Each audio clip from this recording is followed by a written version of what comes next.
Shalom semua yang dikasihi Tuhan, semangat pagi.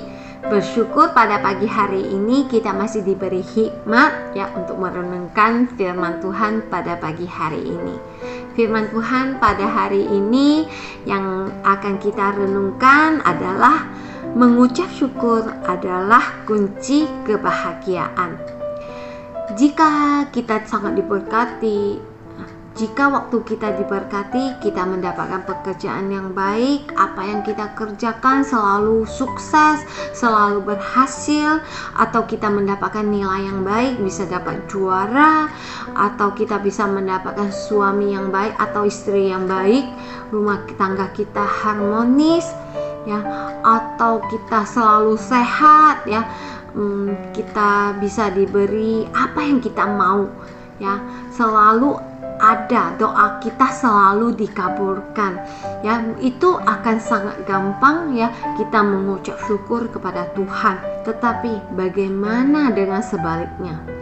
Jika kita mendapatkan pekerjaan yang buruk, mendapatkan nilai yang buruk, mendapatkan suami atau istri yang buruk, rumah tangga yang berantakan, apa yang kita kerjakan selalu gagal, atau kesehatan kita ada masalah, mendapatkan penyakit kritis, atau kita kehilangan salah satu orang yang kita sayangi, apakah kita masih akan sangat gampang kita mengucapkan syukur kepada Tuhan? Puji Tuhan, Engkau begitu baik bagiku.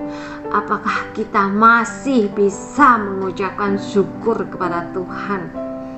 Banyak orang melihat masalah itu begitu besar dan melupakan Tuhan pencipta kita terlebih besar dari segala-galanya.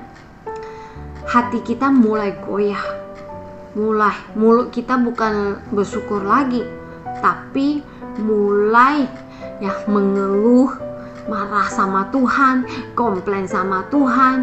Tuhan, kenapa kamu tidak adil? Tuhan, kenapa kamu tidak sayang kepada saya?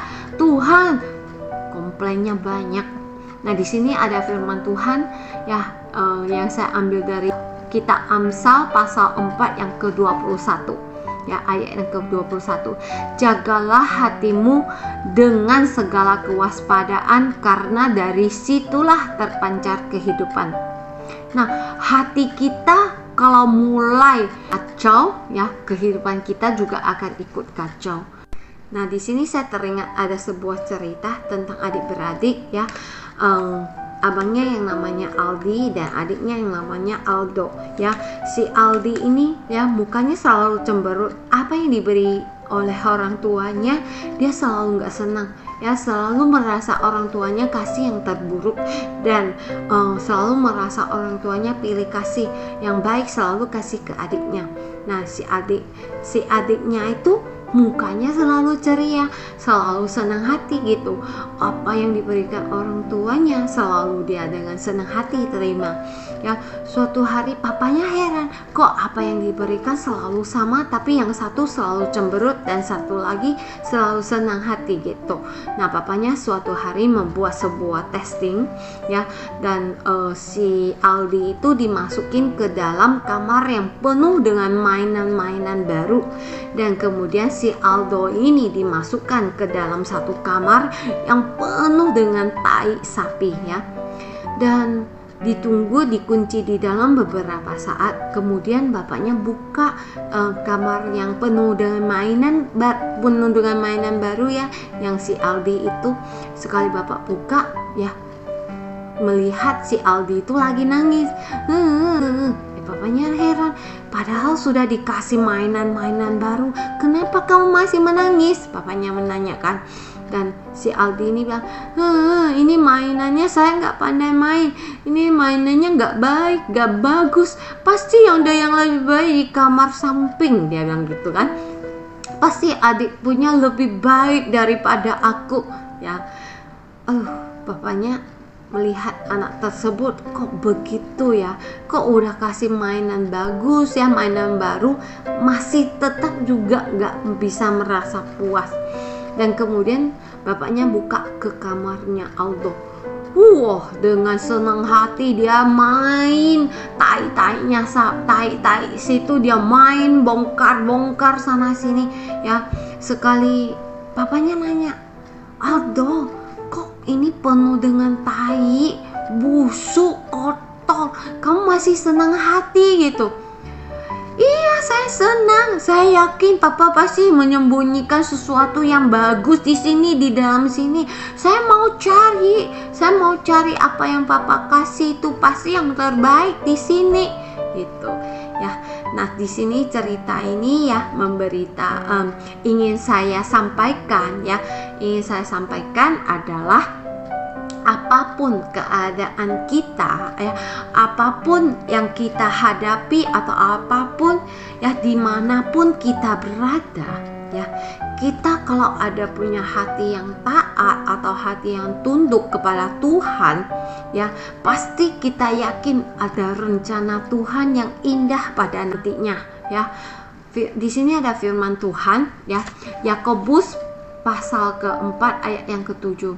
Nah, karena itulah tunduk kepada Allah dan lawanlah iblis ya, maka ia akan lari daripadamu. Iblis di sini adalah godaan-godaan yang seperti sombong ya, merasa dia sendiri paling hebat ya, merasa iri hati, pasti orang lain yang baik, yang punya aku yang nggak baik gitu ya, dan sebagainya. Tetapi ya, di saat kita tunduk dan percaya kepada Tuhan, kita yakin apa yang disediakan Tuhan untuk kita pasti akan lebih baik daripada sekarang ya.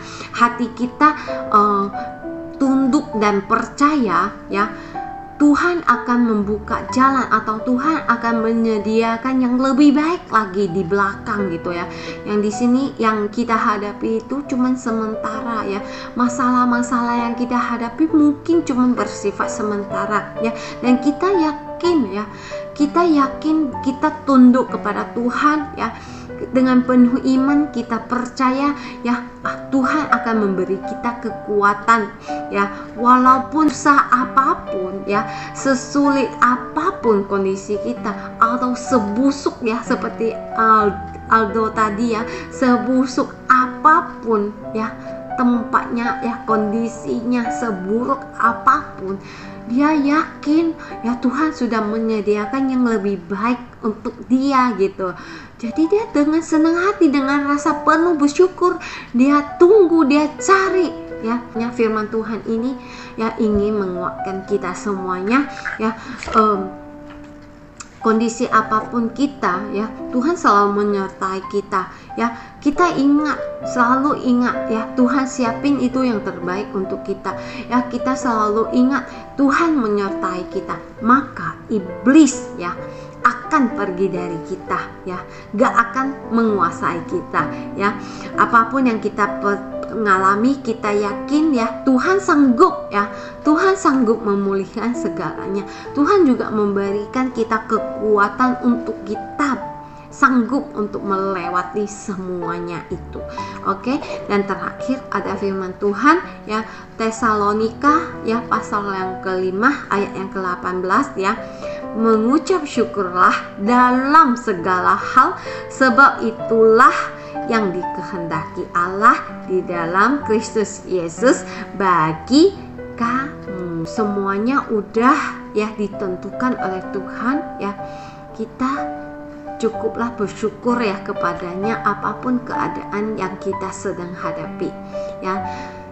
Semoga firman Tuhan ini menguatkan kita semua. Tuhan Yesus memberkati.